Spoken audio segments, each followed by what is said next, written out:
a talented and energetic young speaker, a student from the Foreign Language Specialized School with a very bold and practical topic. Xin chào mừng lên sân khấu diễn giả Quách Bảo An với bài nói Modern Day Manifesto, a man blend when he mansplain. Please welcome to the stage speaker Quách Bảo An with the top title Modern Day Manifesto, a mansplain when he mansplains.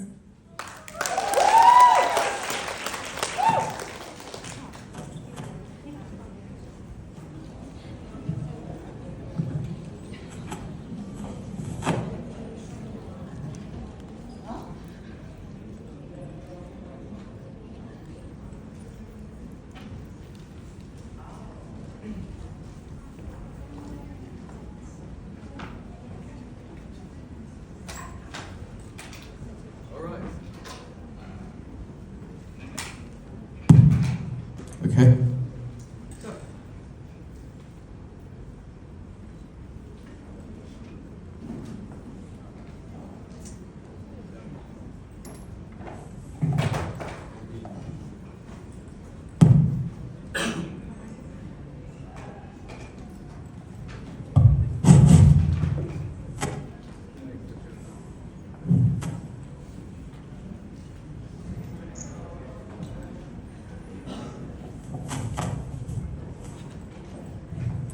Let's start.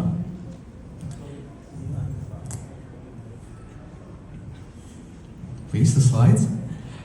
Okay, it took my friend 70 seconds to solve a college math problem. It took my mom 20 minutes to bargain for a 5-kilo bag of rice. It took my neighbors 3 weeks to finish gossiping the same story about Queen of Tears. And it took me 18 years to learn what it takes to be a man. Well, let's see. Dominant, sexually aggressive, bullying, hyper-competitive. When I list out these traits, what's up in your mind? Well, exactly.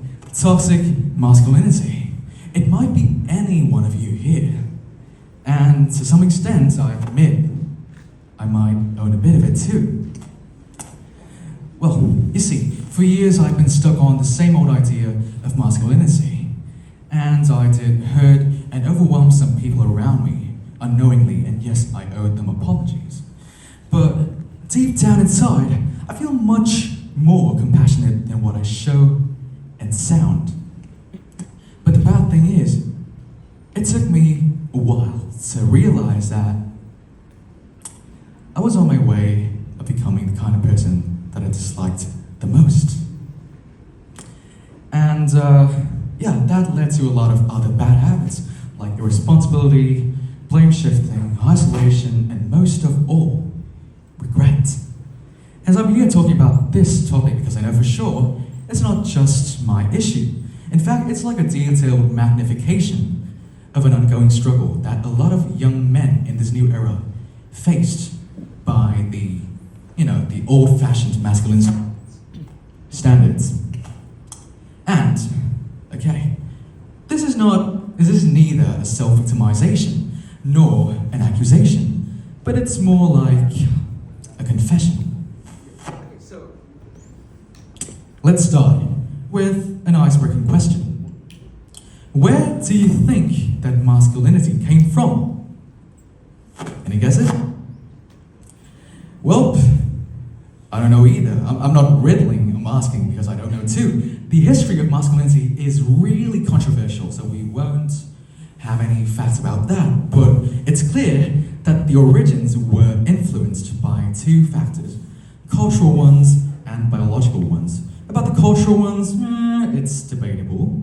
But biologically, yes, obviously, males and females were born with distinctive biological traits, and divided into two parts, physiological differences and psychological differences. And both of the aforementioned dissimilarities affect on how all civilizations distributed tasks between genders. But somehow, patriarchy became more and more common over time, being the direct catalyst for the formation of toxic masculinity. So the question is, why? It's still a mystery. But what we know about the past is that patriarchy wasn't universal. You see, actually, researchers found out a lot of evidences about primitive egalitarian societies, like a 9,000-year-old city, I can't really pronounce the name, of the southern Anatolia of modern-day Turkey, which basically remained a gender-blind way of life. But fast forward, something really weird happened. An inconceivable twist in the tapestry of evolution that afterwards, like cultures like Athens started to build myths about women as, weak and homebound people. So the question is why and how did that twist happen? You see, patriarchy wasn't preordained, but it's more like a creep over millennia. Forget about the muscle-bound men shoving women aside at the dawn of agriculture. Nah, women have always tilled the soil, from ancient Greece to modern Africa. So what really flipped the power switch? And the answer might lie in the Mesopotamia's Fertile Crescent, about 5,000 years ago. Here, a lot of new, powerful elites emerged, and they were so obsessed with counting people and resources. So they really needed a reliable workforce, especially sons. For what? Because obviously the male attributes are more likely to fit in with the battling requirements that time. And families became population machines, with women's roles being strictly defined, to bear sons and to bolster the state. Individuality, vanished. And a man who hated war, a woman who dreaded motherhood, they are all labeled as failures or unnatural. So this rigid control, not the sweat on the field, might be the actual seed of patriarchy. Okay, next question. What have patriarchy generated? It's something called hegemonic masculinity. What is it then? Chiseled abs or broadening stairs? Nah, that's nothing. Hegemonic masculinity is the ultimate power play. It's basically the idea that society promotes a certain type of machismo, who act tough, think tough, who are emotionless, and who are breadwinners. They are often seen as the apex of the social hierarchy, often seen as the most dominant, the most important ones, the most powerful ones, overwhelming every other individual who are less masculine and or more feminine than them. And I think possessing these alpha traits isn't wrong or bad, but hegemonic masculinity has molded an extreme variant of itself, which is called, as you can guess, toxic masculinity. So the cycle goes like this. A patriarchal society, which is still common now, incubates the embryo of hegemonic masculinity, which thus breeds a gender-based polarization in society. And this creates inequality, which then results in the imbalance between perks of men and women, especially crucial ones like healthcare or social justice. And as a newborn generation of men and women is emerged and born, this social structure is naturally inherited, and that's how the loop repeats itself. You can see movies and video games and social media, a lot of them, they all promote the same kind of hyper-masculine ideals, cinematic classics. They have loads of such figures, as you can see, like Rocky Balboa and Rocky, Colonel Kurtz, Tony Montana and Scarface, and yes, I think everybody knows this guy, the Sigma, Patrick Bateman in American Psycho. So it's a system that is really specifically designed to keep some in power and others out. But hey, who says we can't rewrite the script? We can't rewrite the script. You see, gladly, in recent years, a lot of, thanks to the encouragement of media, a lot of men are now more empowered to show their so-called feminine side, like being fashionable, being vulnerable, being sensitive, being emotional, etc.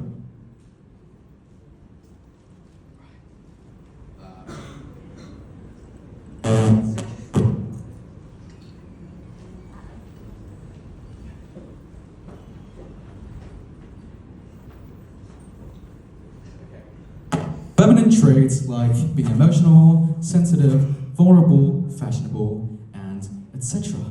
And this is a really good sign that opens up a really bright prospect where the world can be filled with more healthy masculinity, taking over its toxic version. And that's all about masculinity. Or is it?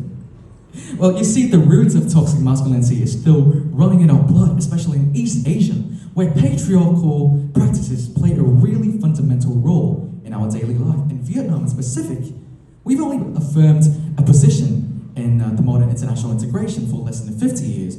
My dad, instead, has just celebrated his 58th birthday recently.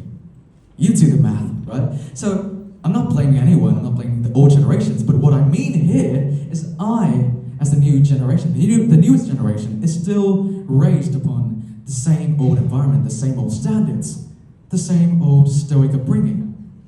Oh, and an abusive, creepy uncle, as an honorable mention. So that's why I got really confused when I first approached and got to know about the new definitions, the new terminologies about gender roles.